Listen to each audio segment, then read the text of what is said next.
এই যে হাওড় থেকে আজকে পুরো বিকালবেলা এখানে কাটালাম। এই যে ছোটো বাইক ভাতিজা বাইক না এদেরকে নিয়ে আসলাম, আসার পরে ফুটবল খেললাম।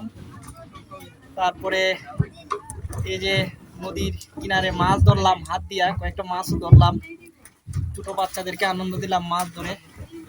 তারপরে নদীতে সাঁতরালাম।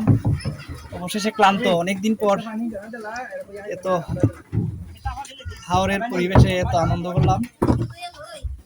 তো এই বিনোদনটা আসলে এই আনন্দটা ভাষায় প্রকাশ করার মতো না।